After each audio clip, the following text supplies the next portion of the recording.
Très chers internautes, bonjour, bonsoir, suivant l'heure à laquelle vous allez nous suivre. Mais voilà, nous sommes aujourd'hui le 22 mars 2025. Je suis très heureux de savoir que vous êtes très nombreux en train de nous suivre. L'Union européenne donne des béquilles à l'AFC M23. Tshisekedi joue bien ses cartes jusque-là. Nous allons discuter sur ça au regard des données disponibles maintenant là et puis aux questions de l'heure. Nous allons partager ces sujets. Je pense que, et je vous rassure, il y a assez d'informations que vous allez aimer et puis ça va permettre à chacun de nous de pouvoir se faire une idée de ce qui peut advenir en République démocratique du Congo et que devons-nous faire pour pouvoir réussir ces combats. Et pour réussir à mieux comprendre ces sujets, on va les décliner en 5 points. Premièrement, les sanctions de l'Union européenne à la veille des pourparlers des lois du mars. On va y revenir pour que vous compreniez qu'est-ce qu'on veut dire. 2. Le pacte social de la CENCO et CC viole les lois de la République. 3. Les stratégies du Rwanda et ses supplétifs FCM23. On va en discuter aussi. 4. Les démarches des opposants contre les partenariats ISA-RDC. 5. Et enfin, le point de presse du Conseil spécial du chef de l'État en matière de sécurité en vue de la formation du gouvernement d'union nationale. Eh bien, très chers internautes, sans tarder, on va prendre le premier point sur l'Union européenne. Vous devrez savoir que nous avons tous suivi qu'il y a des parties de notre République occupées par les mouvements rebelles et tout récemment, nous avons vu que à Walikale et centre a été occupé par des mouvements rebelles qui sont là pour l'instant, bien qu'il y ait des combats qui continuent à jouer. Alors que plusieurs rencontres ont eu lieu entre-temps, le tout récent, c'est celle du président de la République avec le président Kagame au niveau du Qatar, où il a été décidé cesser les faits immédiats et sans condition, et cela n'a pas été respecté. Nous avons tous suivi aussi le président de la République discuter, ou soit le président de l'Angola avait demandé déjà à partir du 16, à la nuit du 16, qu'il devait y avoir un cessez-le-feu.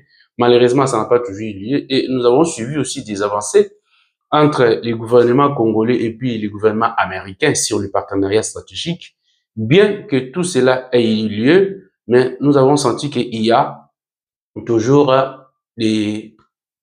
la guerre qui continue d'exister. Et c'est là, c'est parce que justement, la stratégie des mouvements rebelles, c'est celui qu'on parle de fight and talk en anglais, c'est-à-dire qu'ils sont là en train de discuter, mais aussi continuent à se battre. Parce que l'objectif pour eux, c'est de pouvoir discuter ou soit de négocier en position de force. Je l'avais dit autrefois, je continue à le dire que les mouvements rebelles savent que ils sont déjà entre les manteaux et l'enclume du temps, c'est-à-dire que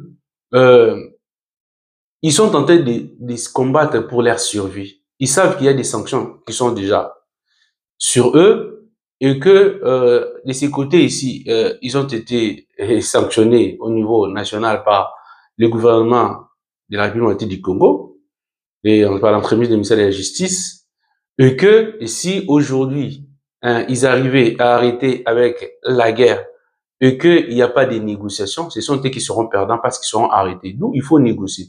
Négocier en position de force pour permettre à ce qu'ils soient considérés sur le plan international lors des échanges ou des négociations entre les parties. Et voilà que nous avons tous suivi l'Union européenne qui tardait à donner des sanctions ou bien infliger des sanctions sur le Rwanda et ses supplétifs de la FCM23, et aussitôt à la veille du sommet, ou soit des pourparlers qui devaient avoir le dialogue entre le gouvernement congolais et les mouvements rebelles, à la veille de cela, nous avons vu l'Union européenne infliger des sanctions à certaines personnalités du Rwanda, mais aussi aux responsables du mouvement M23. Cette situation, nous, tout personnellement, nous laisse perplexes et puis nous pousse à comprendre qu'il y a exactement une stratégie qui est mise dessus. Ce n'est pas fait à l'avantage de la République démocratique du Congo ou bien parce qu'ils aiment la République démocratique du Congo. Nous devons savoir que l'Union européenne, en tant que structure, a des intérêts à préserver parce qu'elle est constituée des États et ces États-là ont des intérêts, déjà qu'ils ont eu à nouer avec les différents États, notamment par exemple le Rwanda, et ils ne peuvent pas tout de suite comme ça balayer dans les revers de la main pour les Républiques du Congo. Il faut qu'il y ait des intérêts à préserver. D'où, pour eux, c'est une stratégie de donner les béquilles au mouvement M23 qui sont soutenus, qui sont juste des prolongements du Rwanda, puisque ils disent, bon oui, nous avons donné les sanctions pour la République du Congo. Quelles sont les garanties que la République du Congo peut nous faire si on sanctionne le Rwanda et que on bannissait nos partenariats avec le Rwanda et ses supplétifs parce qu'ils gagnent derrière. Derrière ces rébellions, ces mouvements de rebelles et derrière l'Union européenne, il y a des multinationales qui autrefois étaient ceux qui discutaient le monde alors qu'ils viennent à peine d'être chassés par l'arrivée de Donald Trump, les globalistes notamment.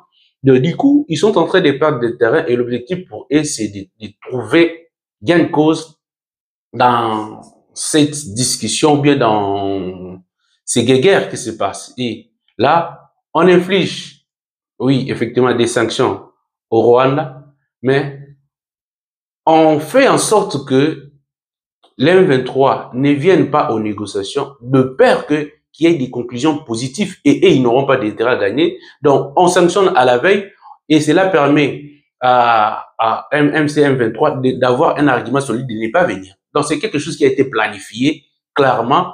On va sanctionner à la veille, puisque si ce n'était pas planifié, ils auraient dit entendre. Parce que ce sont eux qui recommandaient qu'il y ait des dialogues. Qu'il y ait des dialogues, tout ça. Puisqu'en réalité, vous devez savoir que seules les sanctions ne suffisent pas pour régler un conflit. Il va falloir que les gens négocient parce que toute guerre finit toujours par sur la table de négociation.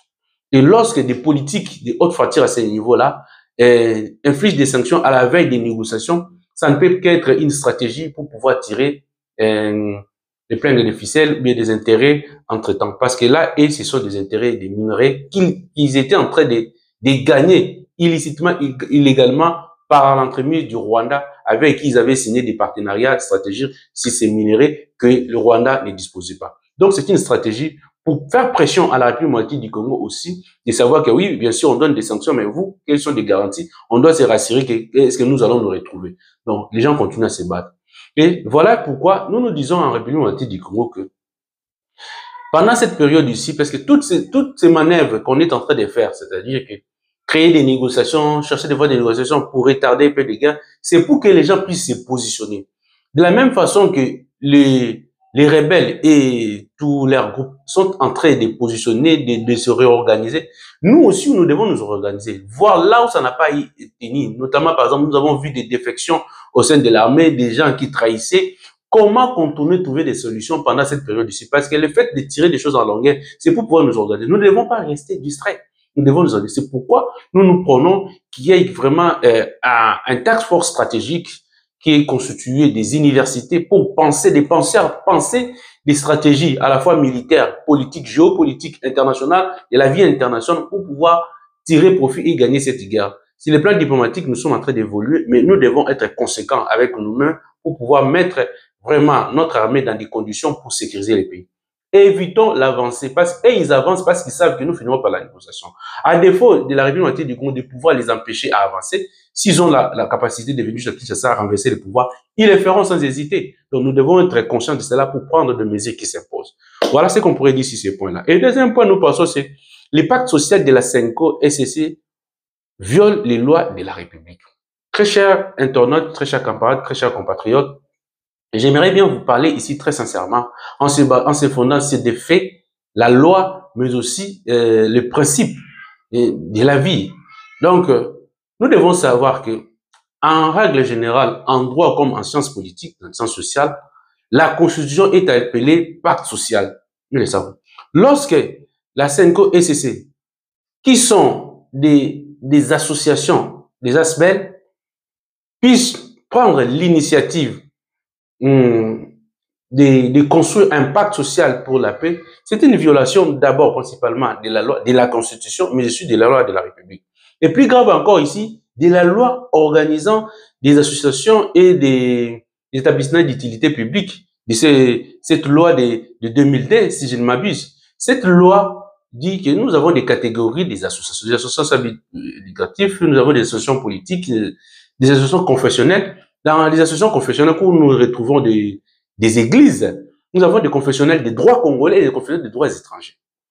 Les CC5Co, ce sont des confessionnels des droits étrangers. Pourquoi? Parce que ce sont des églises étrangères ou bien des structures étrangères qui se sont installées en République démocratique du Congo, ayant leur siège à l'étranger. Nous prenons le cas de la CNCO qui ont leur siège au Vatican. Le Vatican, tout un État, a des intérêts à préserver.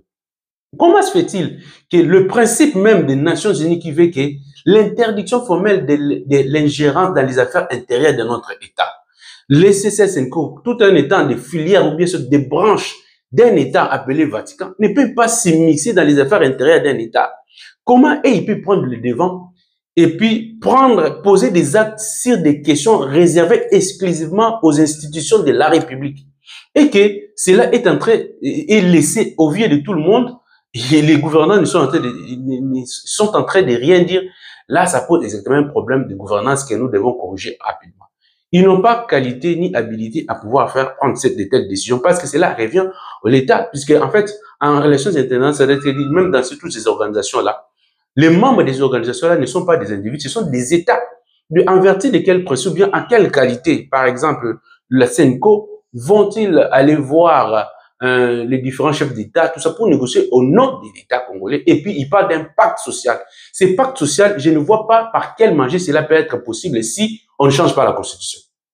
Puisque ce pacte social touche des principes graves de la gestion d'un État. Donc, ce pacte ici, c'est une façon de prendre une autre Constitution sans pour autant respecter la Constitution. Et pourtant, on était en train d'accuser les chefs de l'État de vouloir changer la Constitution, alors que, étant une association, elle prend des initiatives qui découlent de la force publique. Donc ça, c'est gravissime. Donc nous ne sommes plus à l'époque coloniale où les pouvoirs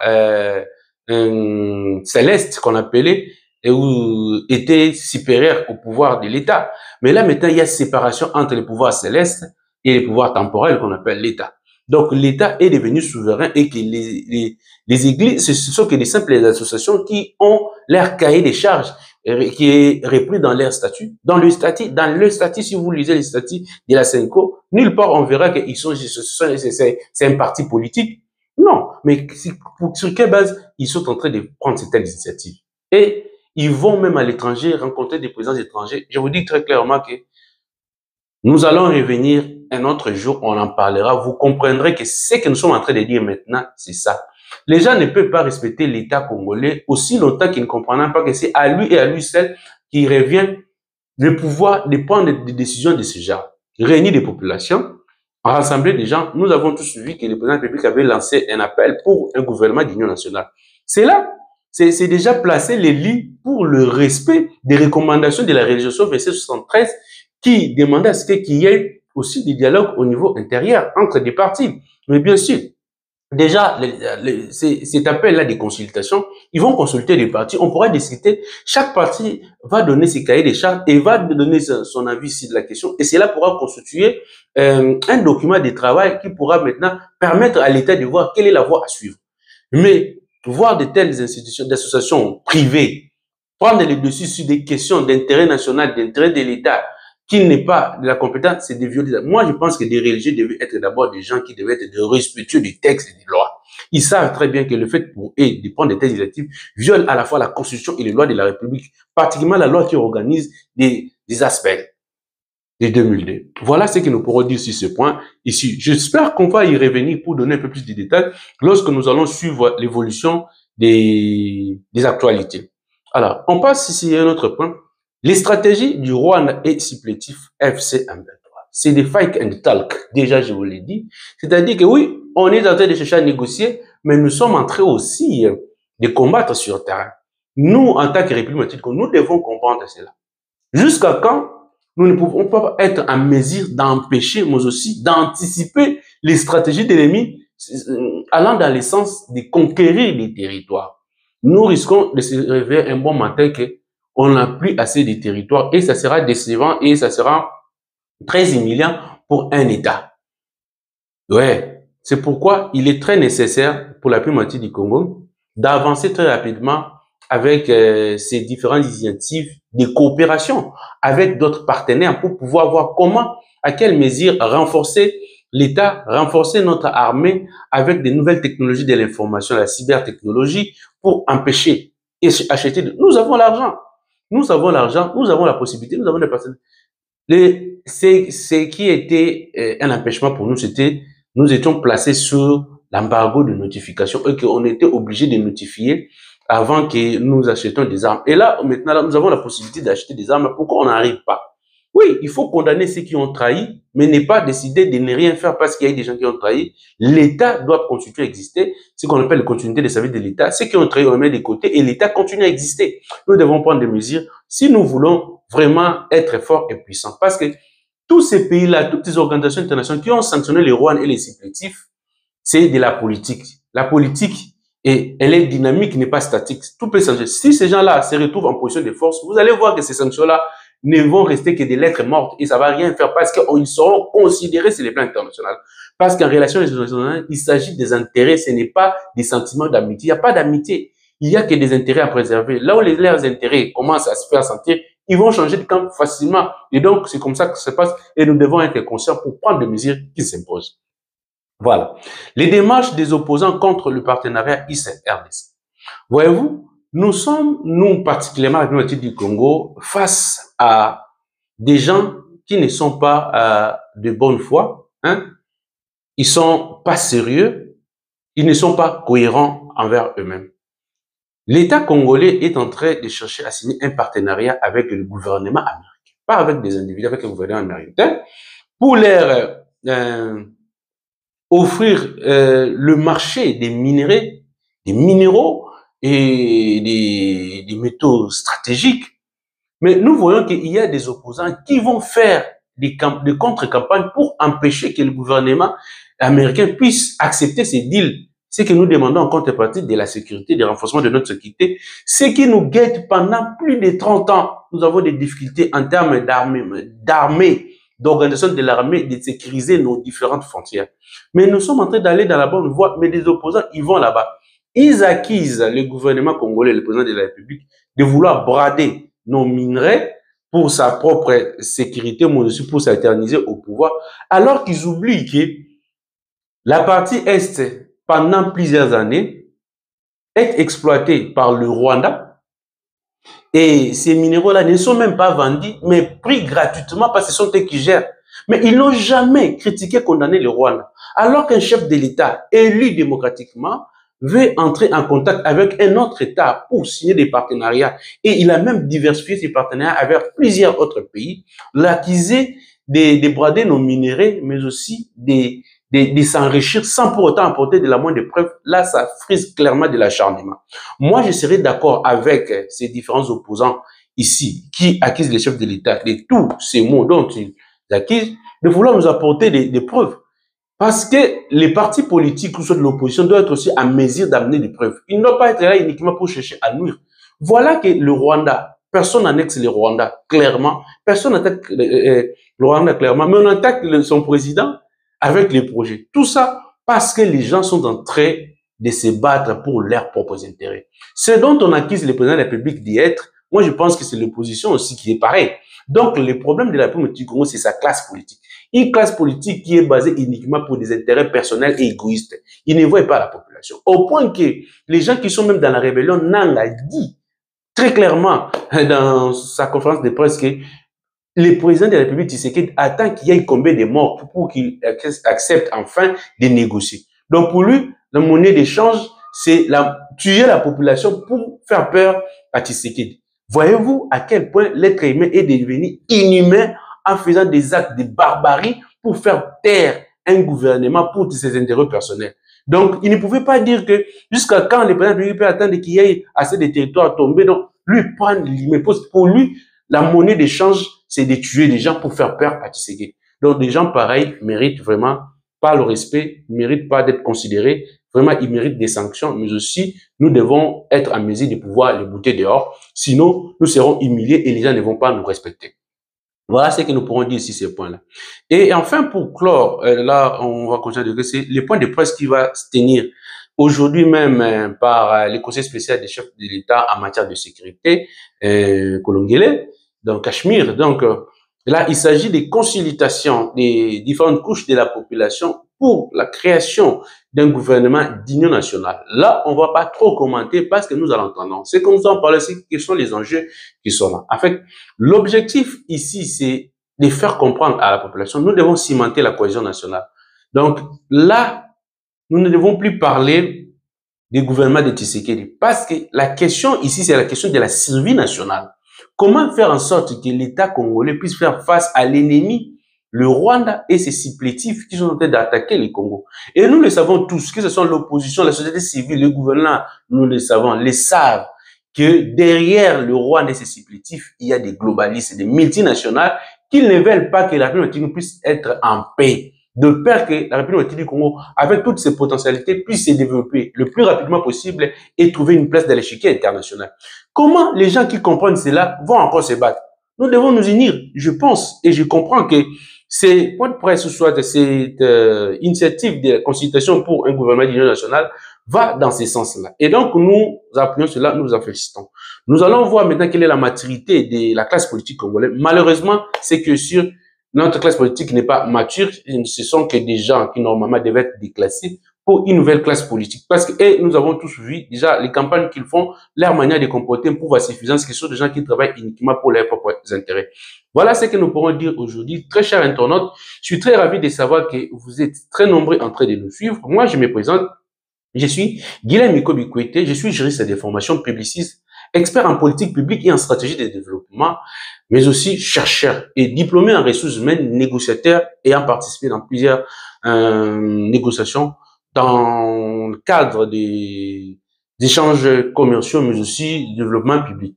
Voilà ce que je pourrais dire. Pour le reste, moi, je vous souhaite des bons week-ends et que Dieu vous bénisse. Je vous dis à la prochaine.